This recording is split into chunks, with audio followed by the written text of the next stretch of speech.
오늘 들려드릴 수필은 행복한 우동가게입니다. 제 수필지 물소리, 사람 사는 소리에 수록된 작품으로 한 여인의 삶이 고스란히 묻어나는 작품입니다. 행복한 우동가게 임형묵. 낙엽이 져가는 시인공원 옆에 행복한 우동가게가 있습니다. 문을 열자마자 가게의 풍경에 놀랐습니다. 충주에 사는 지인들과 같이 그곳을 찾았는데 도심에 이렇게 정취나는 곳이 있나 하고 의아해했습니다. 우동가게에 우동만 있는 것이 아닙니다. 우동가게라고 믿어지지 않았습니다. 도서관이나 쉼터로 착각이 들 정도로 테이블 사이사이엔 온갖 종류의 책들이 꽂혀 있고 메모지도 보였습니다. 우동을 먹기 위한 테이블에도 낙서로 가득했으며 벽이며 천장, 심지어 밖으로 나 있는 화장실까지 인생을 살면서 느낀 세상 이야기들이 조그마한 틈도 허락하지 않은 채 꼬리에 꼬리를 뭅니다. 사람들이 가게를 다녀가면서 문득문득 떠오르는 순간의 상념들을 적은 것인데 막걸리 냄새가 진동을 하고 한숨소리가 들려옵니다.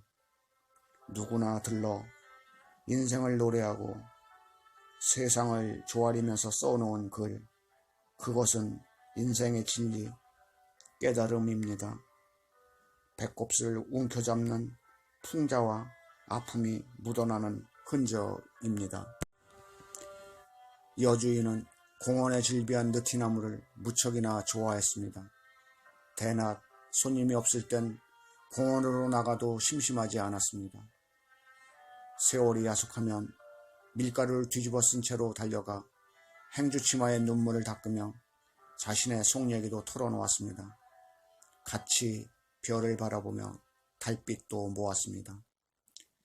서럽도록 시린 사랑이나 지난날의 살가움이 생각나면 늦은 시간까지 느티나무의 허리를 잡았습니다.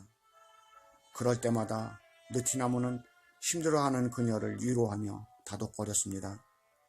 지난 세월을 후회하지 말고 바람에 흔들려서도 안 된다고 감싸 안았습니다. 전에 술 주정하며 다녀간 사람 미워하면 뭐하느냐며 얼굴에 흐르는 눈물도 닦아주었습니다. 손에 물 한 방울 묻히지 않던 그녀였기에, 꽃모자 쓰고 나비처럼 날던 그녀였기에 더욱 애처로워 어찌할 줄을 몰라 했습니다.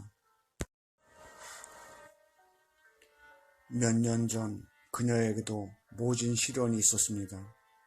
경제 한파로 남편의 잘 나가던 사업이 하루아침에 물거품이 된 겁니다. 평온했던 집안은 순식간에 쑥대밭으로 변해가고 같이 일하던 사람들조차 나 몰라라 하며 하나둘씩 떠나갔습니다. 어디 하나 의지할 데가 없었습니다. 있는 거 다 안 해주고 입에 풀칠할 것도 없이 밖으로 나아 앉아야 했습니다. 하늘이 캄캄해지고 희망마저 없는 듯 했습니다. 그렇다고 그냥 주저앉을 수는 없었습니다. 어떻게든 살아남아야 했기에 가진 궁리를 한 끝에 충주의 한 공원 옆에 자리한 초라한 집을 쇠내어 우동가게를 연 겁니다. 알고 보면 세상에 얼굴을 내밀 수 없어 밀가루 포대 속에 몸을 숨긴 거지요. 가게를 열고 나서도 한동안 후유증으로 시달렸습니다.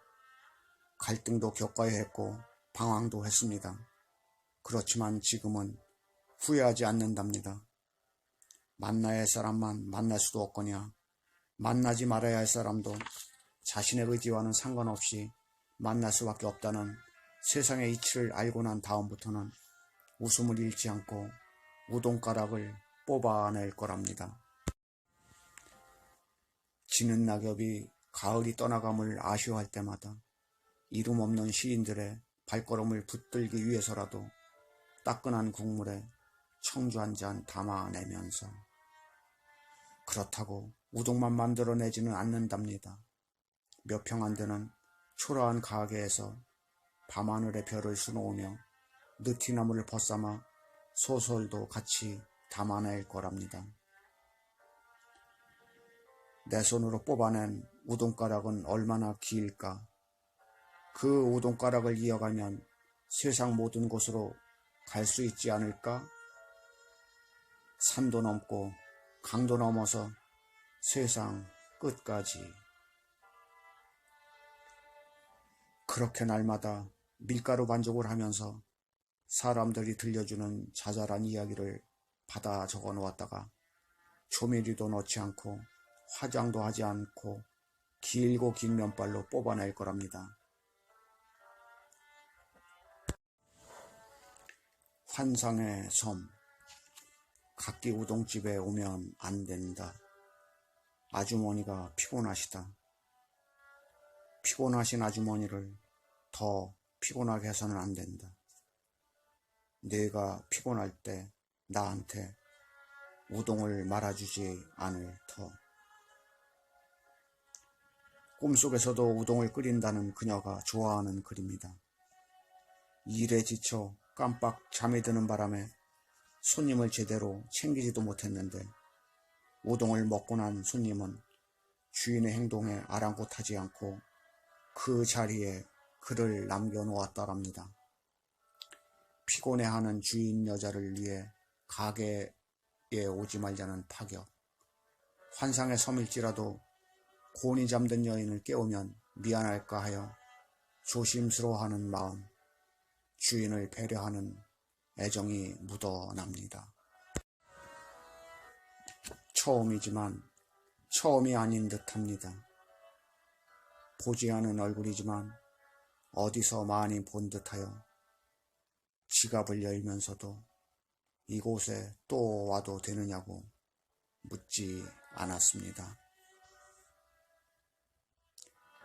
가슴이 얼얼해지고 속이 채워져도 행복한 우동가게에서 나오고 싶지 않았습니다. 감사합니다.